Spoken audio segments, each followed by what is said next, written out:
Quiero desearles a todos una muy buena tarde. Vamos a dar inicio a nuestra clase el día de hoy.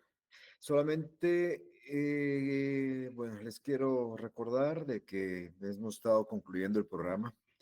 El día jueves de la semana pasada hicimos una actividad más que todo práctica sobre el tema de las costas procesales o los gastos procesales.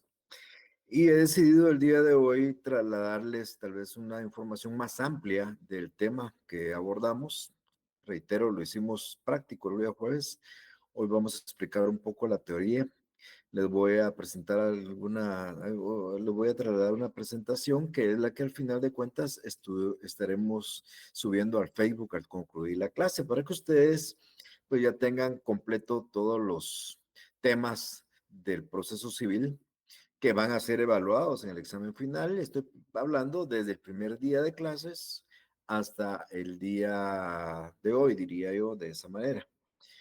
Tenemos aún pendientes, aparte de esta clase, tres más. Una clase virtual, que sería el día jueves, y dos clases presenciales la otra semana. He decidido utilizar estos días para realizar realmente un repaso de todo lo que hemos visto en el año. Y más que un repaso, quisiera que eso se utilice como un mecanismo recordatorio o como un mecanismo para resolver dudas o para salir de eh, de algunos aspectos que ustedes todavía no hubieran quedado claros y podamos abordarlos. Reitero, el jueves se envía en forma virtual y la otra semana ya en forma presencial. El examen está programado no para la semana siguiente, sino para la semana subsiguiente. Estimo, pero quiero que quede claro que aún no tengo una fecha exacta que podría estar siendo el día 21 de noviembre, pero eso está pendiente de confirmación porque su servidor aún no ha recibido una notificación oficial de la fecha de ese examen. El examen va a tener un valor de 30 puntos, van a venir 30 casos y se va a realizar con código abierto. Ustedes pueden traer sus códigos, fundamentalmente el Código Procesal Civil. Si quieren, también podrán traer su Código Civil.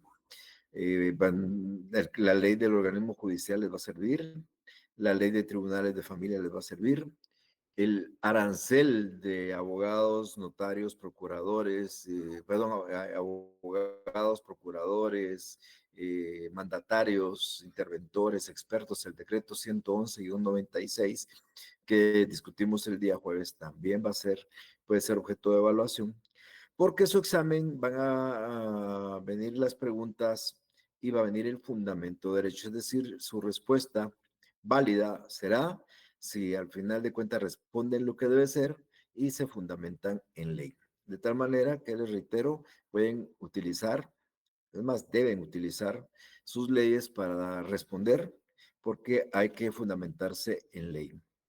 Va a ser terminantemente prohibido en ese examen final utilizar ningún método electrónico para consultar, o sea, no van a usar sus teléfonos o computadoras o tablets para hacer consultas de leyes. Si ustedes no llevan la ley, pues no podrán responder, de tal manera que ahorita mismo yo les adelanto de que es necesario que vean sus leyes. El Código Procesal Civil, fundamentalmente, su ley del organismo judicial, la ley de tribunales de familia, el arancel de abogados, y aquellas circulares que también regulan los temas de competencia que han sido emitidos por la Corte Suprema de Justicia. Pero bien, el día de hoy lo que vamos a abordar es el tema relativo a los gastos del proceso, que reitero, hablamos el día jueves de ello, pero más nos involucramos en el tema práctico.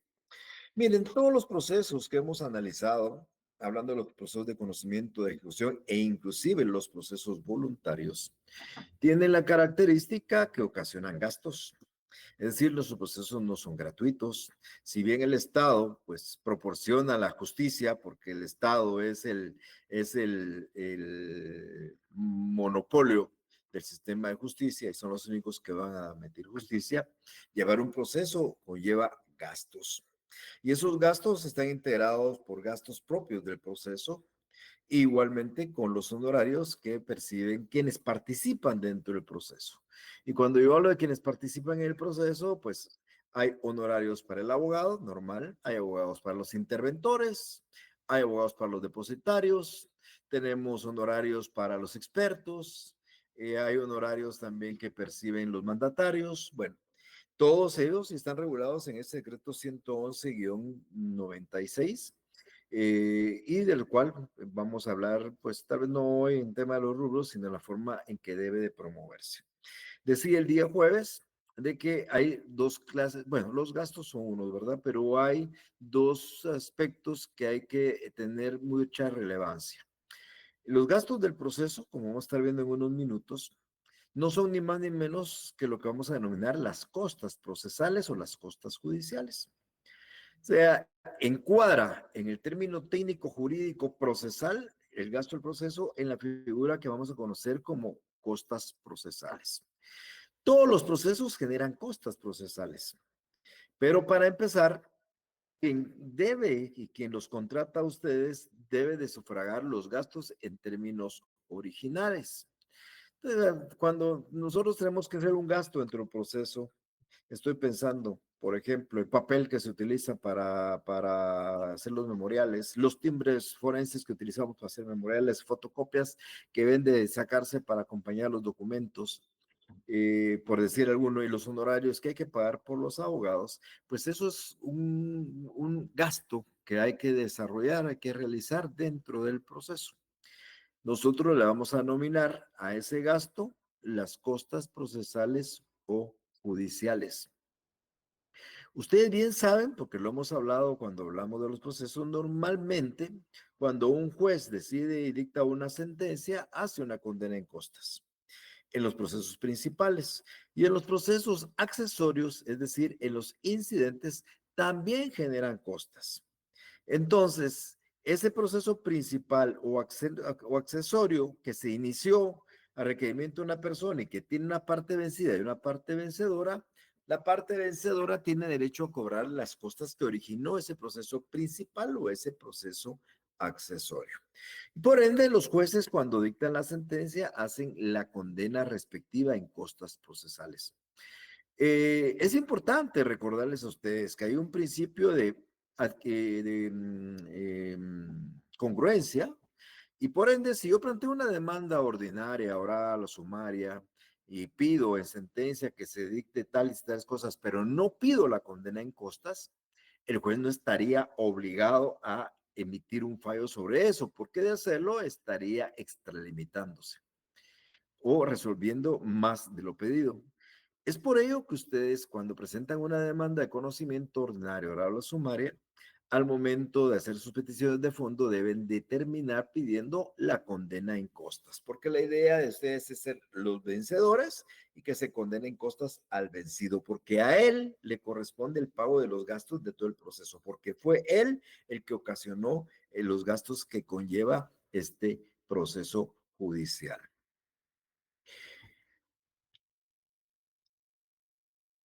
En primera instancia, como les decía hace unos segundos, cada parte es responsable de los gastos o de las costas judiciales. Me preguntaban en la otra sección cuál es el mecanismo de cómo cobra uno realmente. Y les he de decir, es muy difícil. Yo estoy aquí tratando de explicar qué tendría que hacer ustedes judicialmente para cobrar las costas de un proceso o los honorarios suyos. Pero el enfrentar a un cliente y darle un precio no es una cosa sencilla y no nos enseñan a eso. Depende de muchísimas cosas. Depende de lo difícil o fácil que ustedes estimen que es el proceso, lo complicado, el tiempo que va a durar, inclusive la persona que los está contratando. Pero ustedes tienen plena libertad a contratar y a pactar sus honorarios como mejor les parezca. Es decir, no es necesario de ustedes eh,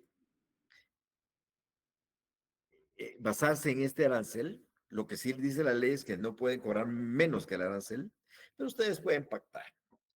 Llega una persona, les pregunta cuánto van a cobrar y usted le dice, mire, yo le voy a cobrar por todo el proceso, desde la demanda hasta la sentencia en primera instancia, 30,000 quetzales, por decir algo. y le voy a cobrar de entrada 10,000 quetzales para hacer la demanda y preparar la demanda, otros 10,000 quetzales durante la fase de prueba de este juicio y otros 10,000 quetzales cuando la sentencia esté firme. Por ejemplo, estoy pensando en voz alta. Es una forma que ustedes van a pactar. Ustedes ya han pactado con él 30,000 quetzales y seguramente esta persona a ustedes les va a dar 10,000 quetzales en el inicio, otros 10,000 en el transcurso y otros 10,000 al terminar. Y entonces él ha pagado sus honorarios. Ustedes han cobrado sus honorarios. Él, si es el vencedor, tendrá derecho a que se le reintegre por parte del vencido lo que él haya gastado.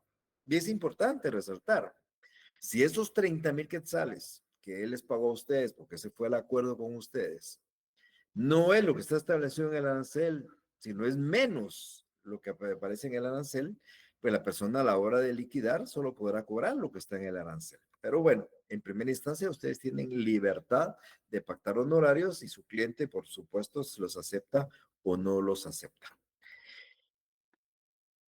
En todas las sentencias, diría en el 90% de las sentencias, va a haber una condena en costas, salvo, dice la ley, que haya buena fe. Y normalmente se estima que hay buena fe cuando las partes han litigado en ese sentido. Y, por ejemplo, la ley lo dice, hay buena fe cuando la parte demandada se allana. Yo presento una demanda y la otra parte se allana. Eso ya es un signo de buena fe. Y entonces el juez, cuando dicta una sentencia, los exonera. Exonera en costas y cada uno tendrá que pagar las que le corresponden. Hay buena fe, dice la ley también, cuando hay un vencimiento recíproco. Yo presento una demanda y contra la demanda la otra parte contesta y reconviene y sucede que el juez declara sin lugar la demanda y sin lugar la reconvención. Entonces hay un vencimiento recíproco, nadie ganó, entonces el juez puede exonerar en costas si estima que efectivamente hubo buena fe dentro del proceso. Pero la regla general es que al terminar un proceso, el juez condene a la parte vencida al reembolso de los gastos o al reembolso de las costas judiciales. Entonces, en términos muy generales, todo lo que hablamos el jueves, estamos hablando del día de hoy, los gastos que se ocasionan en el proceso son lo que vamos a conocer como costas judiciales.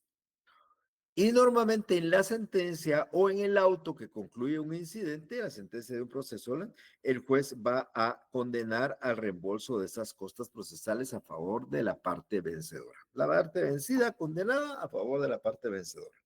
Aquí no estoy hablando si el actor es el vencido o el vencedor, si puede ser el actor el vencido y será el que tiene que pagar, o será el demandado el vencido y será el que tendrá que pagar las costas procesales. Porque la idea es que el vencedor pues no sufrague gastos, porque si ejerció una acción o la ejercieron en contra de él sin ningún fundamento, pues no tendría por qué haber gastado. Cuando analizamos el artículo 578 del Código Procesal Civil, nos habla de cuáles son las costas reembolsables. Esto no es un número cerrado, hay muchas más costas procesales, pero en términos generales, ese artículo dice que es una costa reembolsable el valor del papel sellado y timbres fiscales. Esto les pondrá a ustedes un poquito, tal vez desconocido. Sí, han oído hablar del timbre fiscal, por supuesto, ¿verdad? Porque todavía existe. Bueno, la ley del timbre fiscal, o sea, el impuesto de timbres que hay que pagar al Estado, antes regulaba, con una ley derogada, que cuando uno litigaba tenía que utilizar papel sellado para hacer los memoriales. O sea, nosotros usamos en su oportunidad hace muchos años papel sellado. Hoy ustedes utilizan papel bond, pero era un papel sellado. Y entonces el papel sellado había que presentarlo muchas veces dependiendo del monto de la cuantía, si era el monto del impuesto que había que pagar en el papel que se utilizaba. Y otras veces ya fijaron un monto fijo, por ejemplo, no recuerdo, un quetzal, 25 centavos en un principio, que era el valor de la hoja, y esa hoja era que teníamos que redactar ahí nuestra demanda, nuestros memoriales, todo en hojas de papel sellado. Con el transcurso del tiempo se eliminó la hoja de papel sellado, de hecho ya no existe la hoja de papel sellado, pero existía el timbre y entonces se permitió litigar en papel bond o papel español, pero adhiriéndoles un timbre fiscal a cada hoja en el litigio. Yo presentaba una demanda en papel bond, pero había que ponerle un timbre fiscal, además del timbre forense, que es un impuesto o ya un tributo que hacemos al colegio de abogados nosotros. Eso era reembolsable. Actualmente eso ya no existe, ya no es vigente. Acuérdense que esta ley nuestra data de 1965. Entonces, desde esa fecha para la actual, ya la ley del timbre ya no regula, ya no grava estos actos procesales y por consiguiente, nosotros ya litigamos en papel bond y no pagamos ningún timbre, no le pegamos ningún timbre ni usamos ni una hoja de papel sellado. Claro, fuera del timbre forense, que es otra cosa muy distinta. Por supuesto que son pagos o gastos que se ocasionan los honorarios que cobra el abogado director o los notarios que participan en el proceso. Recuérdense que las notificaciones se pueden hacer por notario, los requerimientos se pueden hacer por notario, es un auxiliar del juez. Los procuradores también cobran. Ya les decía yo en la clase del jueves que muchas veces el abogado es el director y hay un procurador. Pero ya en la práctica realmente el abogado hace las dos funciones de director y de abogado director y de abogado procurador. Los expertos, los que participan en el proceso de expertaje, tienen derecho a cobrar honorarios por sus dictámenes que desarrollan. Los depositarios de bienes embargados o bienes secuestrados también cobran honorarios por el desempeño del depósito, del cargo. Y los interventores que participan en los procesos de intervención como medidas cautelares también cobran sus honorarios. Todos esos honorarios están en el decreto 111-96 del Congreso de la República que he mencionado. Dentro del proceso, por ejemplo, si yo quiero decretar el embargo sobre una finca, pues me dan un despacho. El despacho tiene un monto. Esos son honorarios para los auxiliares judiciales del tribunal, están basados en ley. El que vayan y decreten un embargo, el ejecutor del tribunal en un juicio ejecutivo también genera honorarios que hay que pagar. Hay que pagar las publicaciones en el diario oficial o de mayor circulación cuando, por ejemplo, hacemos un remate o queremos hacer una notificación por ese medio, hay que pagar edictos y publicaciones. Por supuesto, se pagan certificaciones, se pagan inventarios, todos esos son gastos que son reembolsables y que podemos pedir su reembolso a través de esta liquidación de costas. Los registros públicos cobran honorarios por las inscripciones de una anotación de demanda que lleva una inscripción, por ejemplo, un embargo que lleva una inscripción en el registro y también habrá que pagar esos honorarios que cobra el registro. A veces hay que indemnizar a los testigos por el tiempo que utilizan o que invierten para ir a prestar una declaración y sus gastos de viaje. En el caso de las diligencias que desarrollan los jueces sí no pueden cobrar honorarios por eso sí no causa ningún gasto, pero si para el viaje uno desea utilizar vehículos de transporte y comunicaciones, eso también será reembolsable. Y cualquier otro artículo, como les decía yo, el papel bond, las fotocopias, el timbre forense, también podría ser motivo de un reembolso. Todo eso son gastos del juicio, gastos del proceso, costas judiciales. Cuando termina un proceso ordinario, oral o sumario o ejecutivo después del remate, pues es necesario hacer una liquidación. Recuerden ustedes que en el juicio ejecutivo pues es una parte fundamental la liquidación de costas.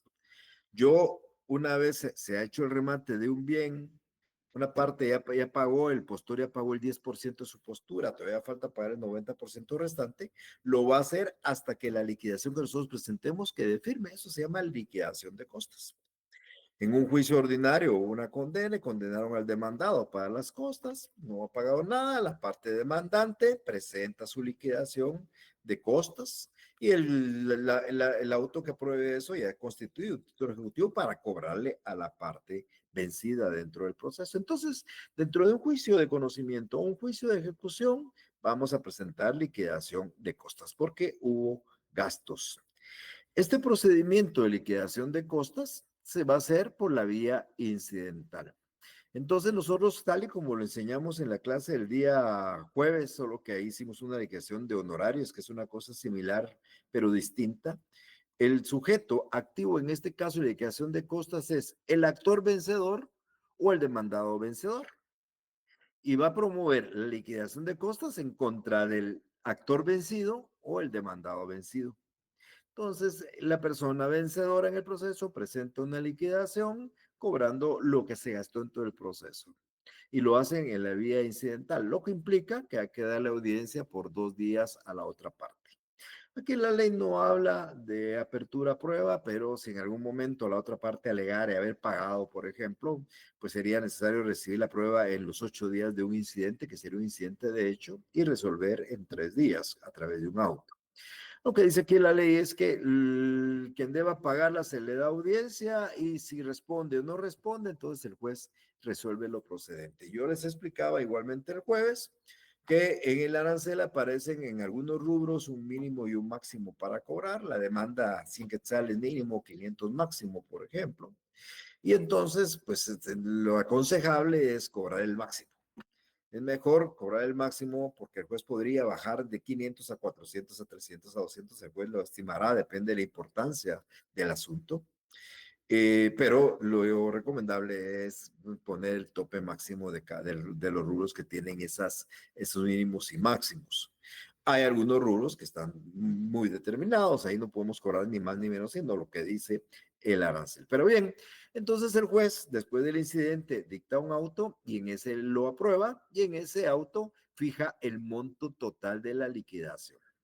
Como ustedes recordarán, porque hasta fue motivo de preguntas en el examen, este auto es apelable tanto en un juicio ejecutivo donde es muy claro que el auto que aprueba la liquidación es apelable o la vía de premio, pero también es apelable en un juicio de conocimiento, en un ordinario o en un oral o en sumario. Pero ya una vez firme el auto, ya constituye título suficiente la certificación del mismo para ir a reclamar por vía de juicio ejecutivo las costas causadas. Ya con la certificación planteo una ejecución, requiero de pago, embargo bienes, etcétera, etcétera, que ustedes ya saben cómo funciona ese tema.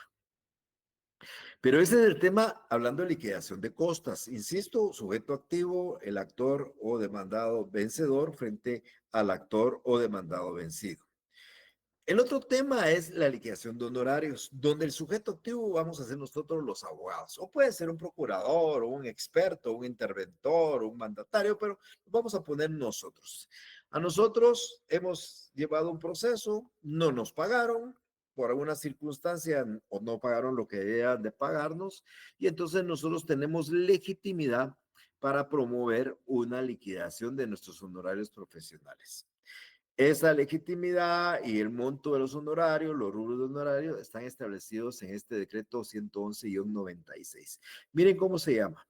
Se denomina arancel de abogados, o sea, ahí regula honorarios para los abogados, directores de tu juicio. Árbitros, también lo que puede cobrar un árbitro en un arbitraje de equidad o de derecho, si es nombrado árbitro de procesos arbitrales. Procuradores, que son los que se encargan de procurar el proceso en los órganos jurisdiccionales. Mandatarios, es decir, quien actúa en representación del actor o parte o del demandado, también tiene derecho a cobrar por el ejercicio del mandato. Expertos, dentro del proceso hay una prueba de expertos. Los expertos, 1, 2, hasta un máximo de 3, tienen derecho a cobrar sus honorarios por el expertaje y por el dictamen.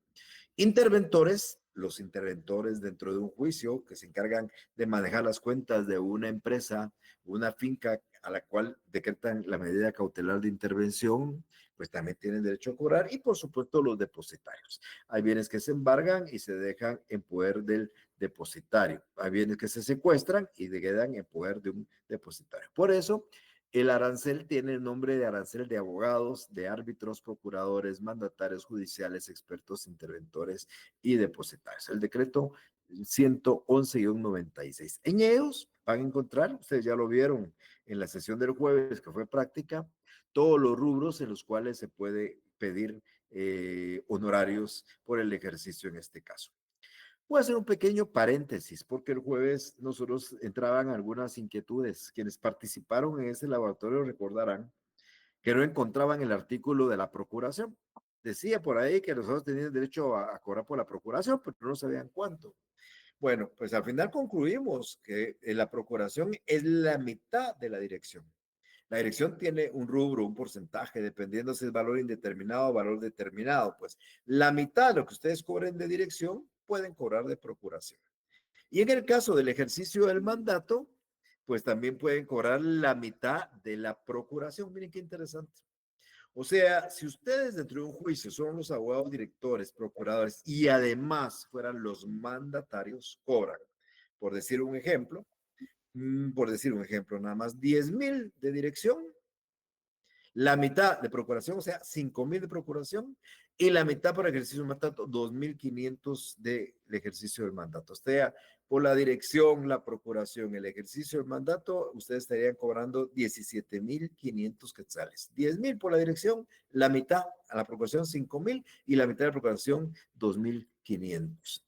Eso, pues es muy importante que lo veamos porque no hablamos del mandato. Cuando yo redacté el proyecto de laboratorio, tenía la idea de, de incluir el ejercicio del mandato, pero al final de cuentas ya no lo hice. Entonces, eso es. Como ustedes tienen libertad de contratar, pueden cobrar lo que quieran si su cliente se los va a pagar. Eso es bien importante resaltar. Lo que sí la ley y el código de ética no permite es cobrar menos de lo que está en el arancel, ¿verdad? Porque entonces ya se actuaría de una manera muy infiel. Sin embargo, cuando no hay convenio, cuando no hay pago, cuando no les pagan todo, ustedes pueden promover su liquidación conforme a lo que aparece en ese decreto 111-96. Dentro de ese proceso, ustedes tienen derecho a ejercer la acción. Como lo vieron en el laboratorio del jueves, en el memorial quien comparece es el abogado. Ya no es como en la liquidación de costas, que era el actor vencedor o el demandado vencedor. No, es el abogado que prestó sus servicios, va a cobrar. Y puede ser el abogado del vencido, le va a cobrar solo al vencido. Pero si es el abogado del vencedor, le puede cobrar al cliente, al vencedor y también al vencido, porque el vencido ha sido condenado en costas.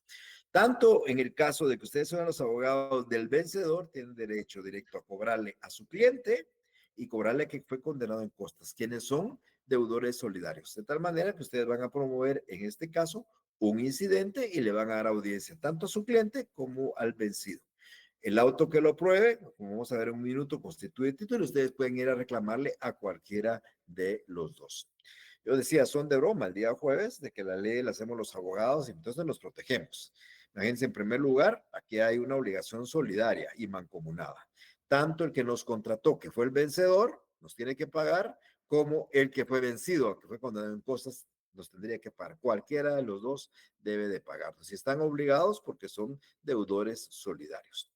Si, por ejemplo, nuestro cliente que fue el vencedor nos pagara, como pasa normalmente, tiene derecho a reclamarle al vencido. Pero ya les decía yo, en un monto igual al que aparece en el arancel. No puede ser más si es que nos dio a nosotros un pago mayor del que aparece en el arancel. Habrán algunos honorarios que no aparecen en el arancel, sin embargo, la ley también permite que los jueces, por analogía, también le den un monto a este honorario que por alguna circunstancia no apareciera específicamente señalado en el arancel.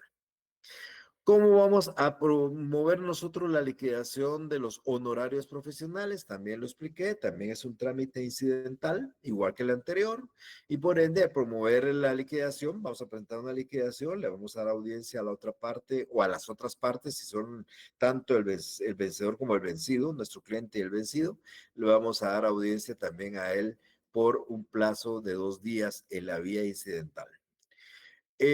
Acá la ley no dice qué va a pasar en esos 2 días, sin embargo, la lectura dice que lo que debe de hacerse es que en esos 2 días deben de probar que efectivamente hicieron pago, efectuaron el pago. Y si no demuestra que efectuaron el pago, entonces el juez va a aprobar la liquidación. Entonces, un trámite incidental menos especial porque efectivamente evacuar la audiencia es simplemente para decir, señor juez, sí pagué y aquí está el recibo de pago y el abogado que está liquidando y yo ya le pagué. Pero si no demuestra eso, entonces el juez va a dictar un auto aprobando el proyecto de liquidación. Este auto, dictado en un proyecto de liquidación de honorarios profesionales, ya cuando está firme, constituye título ejecutivo y también muy interesante, se ejecuta en la vía de apremio. O sea, podemos mover en una ejecución más expedita y más segura, como ustedes saben que es la vía de apremio. Entonces, en aquellos títulos del 294, donde estaba la sentencia basada en autoridad de cosa juzgada, el crédito hipotecario, el crédito prendario, la transacción de escritura pública, si ustedes quieren agregar, también podemos agregar el auto que aprueba la liquidación de honorarios profesionales como un título ejecutable en esa vía dentro de las mismas diligencias dentro de las cuales se causaron las costas procesales. Y reitero, como seguimos siendo los abogados los que hacemos la ley, dentro de la misma ley del arancel incluimos que cuando nosotros los abogados presentamos nuestra liquidación en la vía incidental, tenemos el derecho de pedirle al juez que decrete medidas cautelares frente a bienes del deudor. Esta parte, antes de entrar a la que estoy explicando, es importante. Acá también dice que en esa liquidación, eso lo dice la misma ley, en la liquidación que presentemos nosotros, podemos incluir de una vez los honorarios del incidente. Miren qué interesante. O sea, nosotros vamos a poner todos los honorarios del juicio principal y de una vez vamos a incluir en el proyecto los honorarios de ese incidente que estamos promoviendo para liquidar nuestros honorarios profesionales. Entonces vamos a incluirlos ahí porque la ley permite que también podamos incluir de una vez lo que estamos en ese momento tramitando. Y aquí lo más interesante, pues nos asegura en cierta forma el pago es que dentro de estas diligencias de liquidación el juez tiene la facultad. Claro, tenemos que pedírselo nosotros, decretar cualquier medida de las establecidas en el Código Procesal Civil y Mercantil. Podemos pedir el arraigo de nuestro cliente y del condenado en costas, podemos pedir embargo de bienes, podemos pedir intervención de empresas, por darles algunas ideas, la intervención de una empresa, el arraigo de cualquiera de ellos, el embargo de unos bienes, bueno, todos esos aspectos, y el juez los va a decretar y no tenemos que prestar ninguna garantía. Si ustedes recuerdan, cuando hablamos de medidas cautelares, normalmente hay que prestar una garantía entre el 10 y el 20%. Acá la ley es muy clara, que nosotros no tenemos que prestar ninguna garantía y dice que las medidas solo serán levantadas cuando se obtenga el pago. De tal manera que mientras no se haya pagado, la parte que está obligada se mantendrán frente a ella las medidas cautelares que sean necesarias. Bien, esto es parte de lo que yo quería hablar el día de hoy con ustedes. Como les decía, quería hacerlo ya teórico, utilizar este día que se nos ha permitido dentro del calendario. Nosotros hemos concluido realmente ya los temas. Este es el último punto del programa. Hoy solo me queda a mí presentarme con ustedes el jueves y la otra semana y meternos a analizar todo, recordar todo. Si alguno de ustedes ya no se acuerda, por ejemplo, las medidas cautelares, pues les voy a recordar. Si alguno de ustedes no se recuerda las pruebas anticipadas, lo vamos a hacer. Si quieren que hablemos de excepciones previas o perentorias, lo vamos a hacer. Lo que ustedes quieran hacer. Quiero que sean los 2 últimos o 3 días últimos muy fructíferos para que ustedes puedan fortalecer todo lo que hemos visto en un año. Porque el día del examen vamos a evaluar todo el Código Procesal Civil y Mercantil. Puede venir del artículo 1 hasta el 640 cualquier pregunta. Puedo preguntar de casación, puedo preguntar de apelación, puedo preguntarle a la revocatoria, medios de impugnación. Puedo hablar de medidas cautelares, que están en el libro quinto. Puedo preguntar sobre eso. Puedo preguntar de procesos especiales, de un cambio de nombre, de un nombramiento de un tutor, de una declaratoria de incapacidad, que está en el libro cuarto. Podría hablar de un juicio ejecutivo, de vía de premio, de una común, de una ejecución especial en el libro tercero. Podemos preguntar del juicio ordinario, del juicio oral, del juicio sumario, de las pruebas anticipadas que están en el libro segundo, hablar de cualquier prueba que está en el libro segundo, o podemos preguntar algunas reglas de competencia que están en el libro primero, cualquier cosa. Y su respuesta ya no va a ser de memoria, ya no va a ser Tim Marín, ya no va a ser de respuesta de opción múltiple, será lo que ustedes encuentren en su código que es. Respuesta muy concreta con el artículo que fundamente su respuesta. Si no se cumplen con esos dos requisitos, pues la respuesta va a ser incorrecta.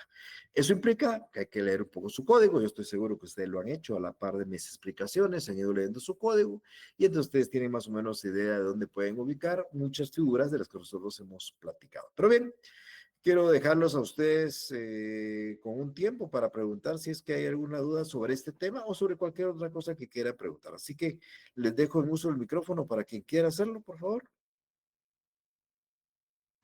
Buenas tardes, licenciado. Pedro, buenas tardes. Dale, Pedro, después voy a ver que le apareció primero en la mano. Sí, Pedro. Sí, no, gracias, Andrés. Mira, Perdón. Lee, disculpe, yo tenía curiosidad por lo que estaba diciendo al inicio de la clase y quería preguntarle si es posible condenar al Estado a costas, al pago de costas. Porque yo he visto muchos memoriales de la PGN en los que alega que el Estado litiga de buena fe y de conformidad con el 574, pues el juez puede eximirlos y que el Estado no es un ente generador de riquezas. Pero no sé si se puede condenar No, Pedro. o no. Efectivamente, al Estado no se le condena en costas procesales como tampoco se le pueden embargar bienes, ¿verdad?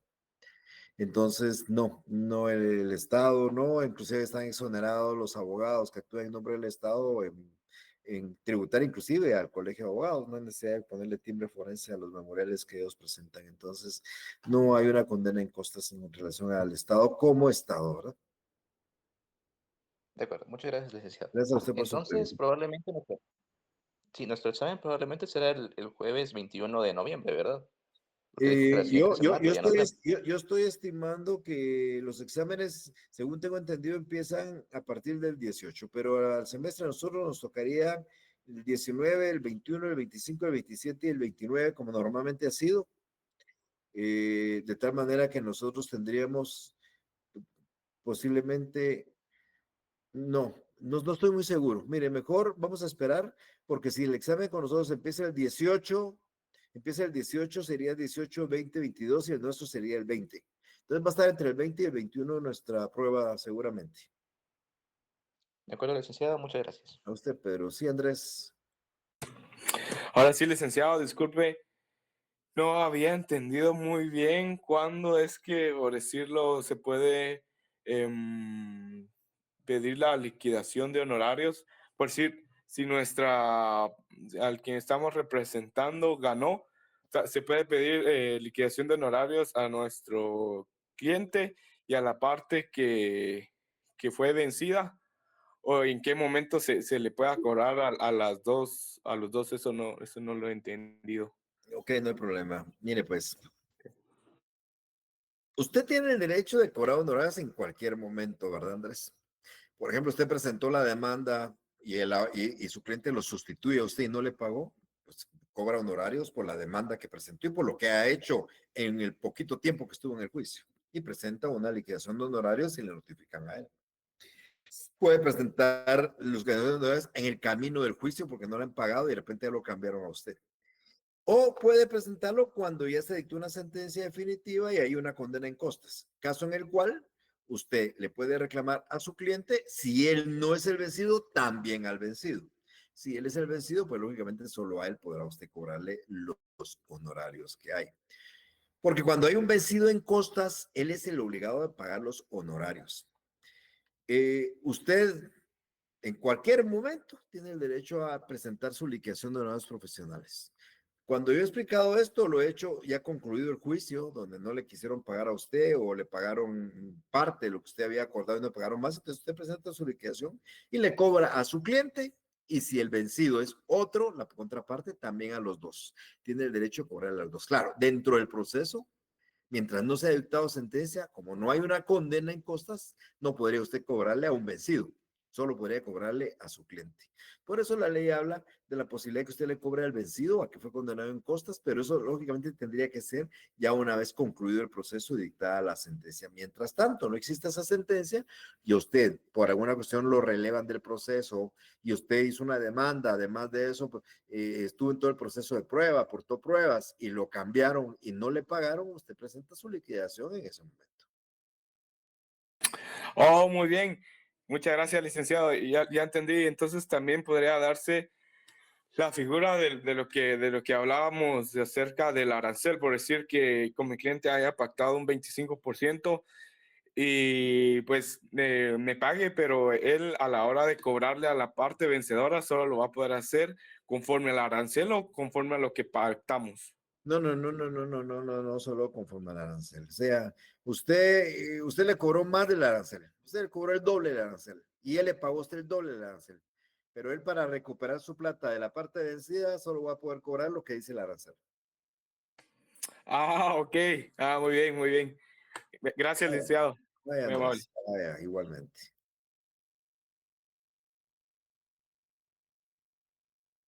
Bueno, entonces, el otro jueves, prepárense con preguntas, dudas, inquietudes, lo que quieran preguntar. Eh, la idea es que ustedes se preparen para eso. Giancarlo, por favor. Yo tenía la duda, licenciado, si existe alguna forma de formalizar el convenio, digamos, el pacto de los honorarios De con mi honorar, cliente, por supuesto, por o solo supuesto. sería de una forma hablada, digamos. Todo lo que usted deje por escrito es un contrato. Muchas veces hay un pacto de honorarios por resultados. Entonces, usted hace un documento, muchos abogados, muchos colegas tienen un documento que redactan con su cliente, donde ahí pactan los honorarios por escrito de una vez, cuánto se va a cobrar por todo el juicio, en qué forma se va a pagar, etcétera, etcétera.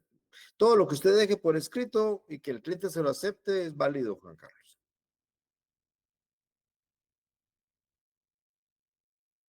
Gracias, Lick. Vaya, Juan Carlos.